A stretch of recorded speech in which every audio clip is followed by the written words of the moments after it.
అందమైన San Francisco. దాంట్లో ఇంకా అందమైన వేలాడే బ్రిడ్జ్. ఎంత అందమైందంటే అది ప్రపంచంలోకెల్లా మోస్ట్ ఫోటోగ్రాఫ్డ్ బ్రిడ్జ్ అంట. మనకి హైదరాబాద్ అంటే చార్మినార్ ఎలా గుర్తొస్తుందో, ఎవ్వరికైనా సరే శాన్ ఫ్రాన్సిస్కో అనగానే ఫస్ట్ గుర్తొచ్చేది ఈ బ్రిడ్జే. మరి అంత అందమైన బ్రిడ్జిని, అంత పాపులర్ బ్రిడ్జిని చూడకపోతే ఎలాగా? రండి చూసేద్దాం. వెల్కమ్ బ్యాక్ టు విజయాస్ హర్విల్లు. ఇంత అందమైన బ్రిడ్జ్ చూడాలంటే ఎక్కితే అంతగా తెలీదు మనకి. అందుకే దీన్ని చూడ్డానికి స్పెషల్ లొకేషన్స్ ఉన్నాయి. అలాంటి లొకేషన్లో నుంచుని ఈ బ్రిడ్జ్ని ఎంజాయ్ చేయాలని పొద్దున్నే లేచి బయలుదేరాం. ఇక్కడ నుంచి వ్యూ చూడండి ఎంత బాగుందో. ఈ సిటీ అంతా ఎత్తు పల్లాల వల్ల భలే భలే వ్యూస్ ఉంటాయి. వచ్చేసాం లొకేషన్కి. ఇంతకీ ఈ వేలాడే బ్రిడ్జ్ పేరు చెప్పలే కదా, దీని పేరు గోల్డెన్ గేట్ బ్రిడ్జ్. దీని కలర్ చూడండి చాలా స్పెషల్గా ఉంటుంది. దీన్ని ఇంటర్నేషనల్ ఆరెంజ్ కలర్ అంటారు. ఇప్పుడు మనకి స్క్రీన్ మీద ఏం కనిపిస్తుందో అదే ఫోటోని శాన్ ఫ్రాన్సిస్కో అనగానే ఆ ఫోటోనే చూపిస్తూ ఉంటారు. దీనికి ఇలాగ బ్రైట్ ఆరెంజ్ కలర్ సెలెక్ట్ చేయడానికి రీజన్ ఏంటో తెలుసా? చుట్టూ ఉన్న కొండలకి ఆ కలర్ మ్యాచ్ అయిపోతూ ఆకాశానికి సముద్రంకి కాంట్రాస్ట్ లో చూడ్డానికి చాలా బాగుంటుందని అది సెలెక్ట్ చేశారంట. శాన్ ఫ్రాన్సిస్కోలో ఫాగ్ కూడా చాలా ఎక్కువ. అది ఎంత ఫాగ్ అయినా ఈ బ్రైట్ కలర్ వల్ల ఈ బ్రిడ్జ్ మాత్రం బ్రహ్మాండంగా కనిపిస్తుంది. చలికి బిగుసుకుపోవటం అంటే ఎప్పుడైనా విన్నారా? ఇదిగో ఇలాగే ఉంటుంది ఫేస్. నా మొహమేం చూస్తారు గాని ఆ వెనకాల బ్యాక్గ్రౌండ్ చూడండి ఎంత బాగుందో. పొద్దునే రావడం వల్ల ఎంత ప్లెజెంట్ గా ఉందో. గాలి ఉన్నదే 4 జుట్లు, దాన్ని కూడా ఉండనివ్వట్లేదు. జుట్టు ఎగిరిపోయి తల ఖాళీగా కనిపించకుండా ఈ యాంగిల్లో కూడా ట్రై చేశా.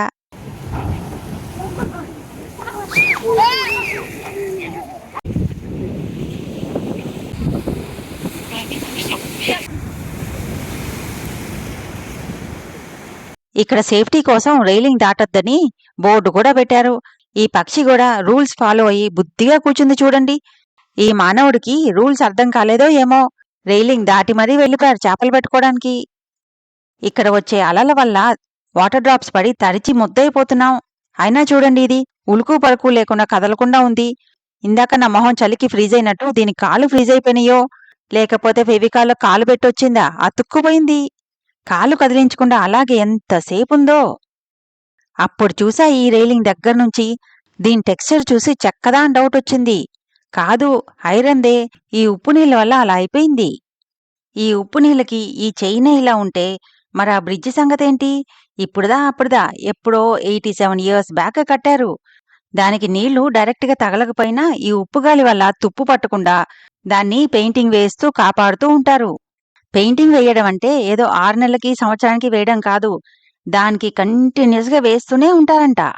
ఎంతంటే ఒకవైపు స్టార్ట్ చేసి ఇంకొక వైపు దగ్గరికి వెళ్లేసరికి మళ్ళీ ఇటువైపు స్టార్ట్ చేస్తారంట.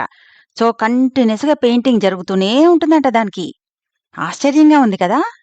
దీనికి ముందు వీడియోలో చెప్పాను కదా అల్కాట్రాజ్ ఐలాండ్ అని, బాగా ఫేమస్ది. అదిగో వెనకాల కనిపిస్తుంది కదా, అదే. ఇక్కడి నుంచి కూడా చక్కగా కనిపిస్తుంది. మీకు తెలుసా, దీని మీద రోజుకి 1,00,000 వెహికల్స్ పైనే వెళ్తాయంట. ఈ వేలాడే బ్రిడ్జ్ ఇంగ్లీష్లో దీన్ని సస్పెన్షన్ బ్రిడ్జ్ అంటారు. దీన్నెందుకు కడతారంటే కొన్నిసార్లు నార్మల్ బ్రిడ్జెస్ కట్టడం కష్టం అన్నమాట. అంటే ఎక్కువ లోతున్నా, లేదా నీళ్లున్నా, లేదా కొండలు గుట్టలు ఉంటాయి కదా, అలాంటి చోట్ల కష్టమైన ప్లేసెస్లో, అలాంటి ప్లేసెస్లో మిగతా బ్రిడ్జెస్ కంటే దీనికి అడ్వాంటేజెస్ ఉంటాయన్నమాట. దీన్ని సస్పెన్షన్ బ్రిడ్జ్ అని ఎందుకంటారంటే ఇలాంటి వర్టికల్ సపోర్ట్స్ మీద నుంచి కేబుల్స్ ఇలా వచ్చి బ్రిడ్జ్ ఇలా వేలాడుతూ ఉంటుంది. అందుకే చూడ్డానికి ఈ సస్పెన్షన్ బ్రిడ్జెస్ చాలా అందంగా ఉంటాయి. ఈ golden gate bridge length 2.7 kilometres. ఇది కట్టినప్పుడు ప్రపంచంలోకెల్లా ఇది లాంగెస్ట్ అండ్ టాలెస్ట్ బ్రిడ్జ్ కూడా అంట. ఈ బ్రిడ్జిని కట్టేటప్పుడు మాత్రం చాలా కష్టపడ్డారంట. ఇక్కడున్న వాటర్ ఎక్కువ డెప్త్ వల్ల, అలల తాకిడి వల్ల, ఇంకా ఇక్కడ వచ్చే ఈదురుగాలులు, ఫాగ్, వీటన్నిటి వల్ల చాలా ఇన్నోవేటివ్ టెక్నిక్స్ వాడాల్సి వచ్చిందంట. అంతేకాదు ఇది ఎర్త్ క్వేక్ జోన్లో కూడా ఉంది. ఇప్పుడైతే ఇది రిచర్ స్కేల్ మీద 8 మాగ్నిట్యూడ్ ఎర్త్ క్వేక్ ను కూడా తట్టుకోగలదంట. అందుకే ఇది పెద్ద ఇంజనీరింగ్ మార్వెల్ అంటారు. మీకు తెలుసా, ఇది కన్స్ట్రక్షన్ జరుగుతూ ఉన్నప్పుడే ఎర్త్ క్వేక్ వచ్చిందంట. మొఖాన ఎండ తగిలేసరికి ఇందాక ఫ్రీజ్ అయిపోయిన మొహం ఇప్పుడు మళ్ళీ మామూలుకొచ్చేసింది. మా అక్క వాళ్ళ అబ్బాయి కుక్క కనిపించిందంటే చాలు మమ్మల్ని వదిలేసి కుక్క వాడంటే విసుగొచ్చి వెళ్లిపోయేంత వరకు ఆడుతాడు. పక్కనే ఉన్న ఇంకొక లొకేషన్కి వచ్చాం. ఇంత మంచి మంచి సీనరీస్లో ఇలాంటి సీన్లు తప్పవు. ఇలాంటివి చాలానే కనిపిస్తూ ఉంటాయి. ఈ లొకేషన్ చూడండి ఎంత బావుందో! ఇక్కడ వాకింగ్ ట్రైల్స్ మంచి మంచివి చాలా ఉన్నాయి. ఇలాంటి క్లైమేట్‌లో నడుస్తూ ఉంటే ఎంత బావుంటుంది.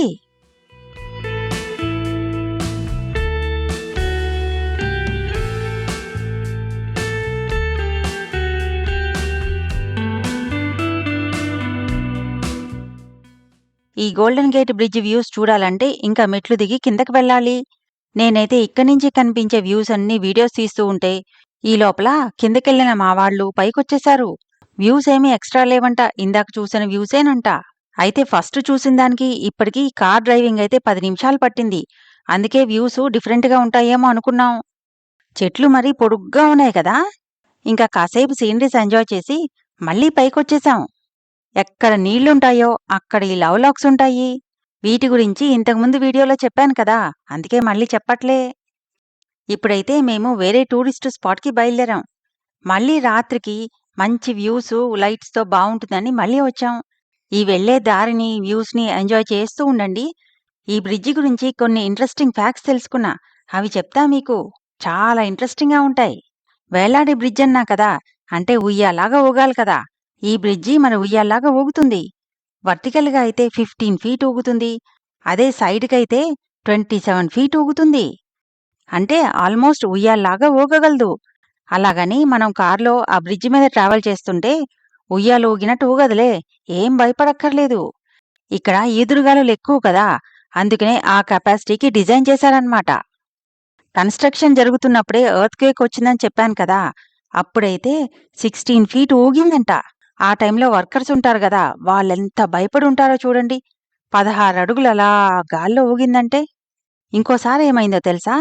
ఈ గోల్డెన్ గేట్ బ్రిడ్జ్ 50థ్ యానివర్సరీ అంటే 1987లో సెలబ్రేట్ చేశారంట. అప్పుడు ఏదో 50,000 పీపుల్ వస్తారులే అనుకుంటే 8-10 లక్షల మందొచ్చారంట. దానిలో సుమారుగా 3 లక్షల మంది బ్రిడ్జి మీదకెక్కేసరికి ఆ బ్రిడ్జి మీద మామూలుగా అయితే ఇలా వంపులా ఉంటుందంట.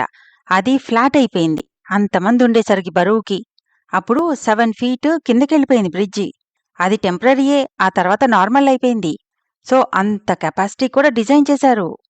ఆ రోజుల్లో అలా కట్టడం నిజంగా ఇంజినీరింగ్ మార్వెల్లే కదా! నాకైతే ఈ బ్రిడ్జి గురించి తెలుసుకొని చాలా ఇంట్రెస్టింగ్‌గా అనిపించింది. మీకెలా ఉంది? ఎలా ఉందో, ఎలా అనిపించిందో కామెంట్స్‌లో చెప్పండి. మళ్ళీ ఇంకో మంచి ఇంట్రెస్టింగ్ వ్లాగ్‌తో మీ ముందుకొస్తా.